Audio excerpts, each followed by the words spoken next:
এই যে বাড়িটির ছাদের ভিউ, কি সুন্দর ভিউ দেখবেন। এবং এই যে লুবারগুলো করা আছে অনেক সুন্দর করে, লুবারগুলো করা আছে ঢালাই দিয়ে, টাকচারের ঢালাই দিয়ে করা আছে। এগুলো আমাদের ছাদের একটা সৌন্দর্য, এটাকে আমরা এলিভেশন কোয়ালিটি ডিজাইনটি হবে। আসসালামু আলাইকুম, আপনাদের মাঝে চলে এলাম একটি বাড়ির টপ ছাদে। আমরা টপ ছাদটি দেখব কেমন হয়েছে এবং ছাদের রেলিংগুলো দেখব কেমন হয়েছে। এটি আমাদের সিঁড়িঘরের রুম, এটি একটি বিল্ডিংয়ের সিঁড়িঘরের রুম। আমরা সিঁড়িঘর দিয়ে প্রবেশ করে আমরা ছাদের সামনে বারান্দায় যাব। আমরা দেখব এই ছাদের উপরে কীভাবে এলিভেশনগুলো করা আছে এবং এই ডিজাইনগুলো করলে বিল্ডিংটা আমাদের কেমন লাগে। এবং আপনারা দেখবেন এই যে বাড়িটির ছাদ এবং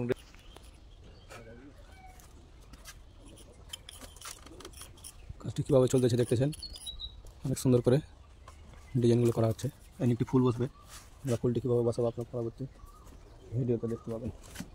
দেখেন এখানে একটা ফুল বসবে, অনেক সুন্দর একটি ফুল, অনেক সুন্দর করে একটি ফুল হবে। রেলিংগুলো কেমন হয়েছে আপনারা দেখবেন, রেলিংগুলো অনেক সুন্দর একটি রেলিং হয়েছে এবং বাড়ির পিছন সাইডে আরও অনেক সুন্দর করে রেলিংগুলো দিয়েছে। আপনাদের পাইপ অনুযায়ী এই রেলিংগুলো আমাদের দেওয়া হয়েছে। ভিউয়ার্স, আপনাদের যদি ভালো লাগে এই ডিজাইনগুলো, তাহলে আপনারা আমাদেরকে দিয়ে যে কোনো ভিডিওর মাধ্যমে এই ডিজাইনগুলো করাতে পারবেন। আমরা মূলত এই বিল্ডিংয়ের ডিজাইনগুলো করে থাকি সিমেন্ট বালু দিয়ে। এবং এই যে রেলিংগুলো দেখতেছেন, এই ছাদগুলো দেখতেছেন, এগুলো দেখতে অনেক সুন্দর ছাদ। এবং আমরা দেখব কি যে বাড়িটি একতলা একটি বাড়ি, বাড়িটির সামনে কিরকম ডিজাইন করা আছে এবং পিছনে কিরকম ডিজাইন করা আছে, আমরা সেই ডিজাইনগুলো দেখব। এবং বাড়িটি অনেক সুন্দর করে ছাদটি অনেক সুন্দর করে করা আছে, দেখবেন অনেক সুন্দর একটি ছাদ। আর আমাদের ওই সাইডে একটি বারান্দা রয়েছে, আমাদের এই সাইডে একটি বারান্দা রয়েছে, আমরা বারান্দাটি আপনাদেরকে দেখাবো। অনেক সুন্দর একটি বারান্দা, এটি একটি বারান্দা। আপনারা এই বারান্দা যাওয়ার জন্য আমাদের ওই সাইডে একটি রোড আছে, ওই সাইড দিয়ে আমরা এই বারান্দাটিতে যাব। বাড়িটির সামনে চলে এলাম, বাড়িটির সামনে এসে দেখব কেমন হয়েছে ডিজাইনগুলো। এবং বাড়িটির ডিজাইনগুলো অনেক সুন্দর করে আমরা করলাম সিমেন্ট বালু দিয়ে।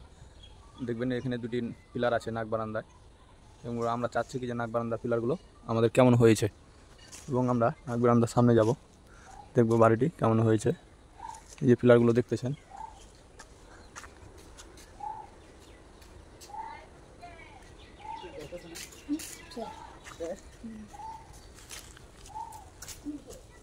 তবে বলবো আমরা পিলারগুলো কীভাবে ডিজাইন করলাম, আমরা এগুলো সিমেন্ট বালুর মাধ্যমে ডিজাইন করে দিলাম। আপনাদের যদি ভালো লাগে সব নকশি কাজগুলো, তাহলে আমাদের স্ক্রিনে নাম্বার দেওয়া থাকবে। এবং এই কাজটি চলতেছে, আমাদের এই কাজটি আমাদের সিমেন্ট বালু দিয়ে আমরা করতেছি, দেখি কেমন লাগে এবং আপনাদেরকে কেমন লাগতেছে। আমরা এইসব নকশি কাজগুলো করে থাকি সিমেন্ট বালুর মাধ্যমে। আপনাদের যদি এসব ডিজাইনগুলো পছন্দ হয়, তাহলে আমাদেরকে দিয়ে করাতে পারবেন। এবং বাড়িটি কেমন হয়েছে, বাড়িটির নাক সামনে কেমন হয়েছে, এগুলো দেখাবো। এটি বাড়ির মেন গেটটি আমরা সিঁড়ি দিয়ে টিন দিয়ে বন্ধ করে রেখেছি। এবং আমরা বাড়িতে কিছু মাল সামান আছে, পিছনে আরেকটি পকেট গেট আছে, কেসি গেট। আমরা সেই গেটটি দেখব কেমন হয়েছে এবং এখানে ডিজাইনের কাজ চলতেছে। আমরা সম্পূর্ণ বাড়িটি দেখলাম কেমন হয়েছে এবং ডিজাইনের কাজগুলো আমাদের এখানে চলতেছে। এবং সামনে পিলারগুলো আমাদের ডিজাইন হয়ে যাবে। এই ডিজাইনগুলো হয়ে গেলে বাড়িটির সামনের রূপ অনেক চেঞ্জ হয়ে যাবে। আমরা চাচ্ছি কি যে বাড়িটির সামনে যে পিলারগুলো আছে এগুলো করা হয়ে গেলে আমাদের বিল্ডিংটি হ্যান্ডওভার হয়ে যাবে। হ্যান্ডওভার হয়ে গেলে বিল্ডিংটি প্রবেশ করা যাবে।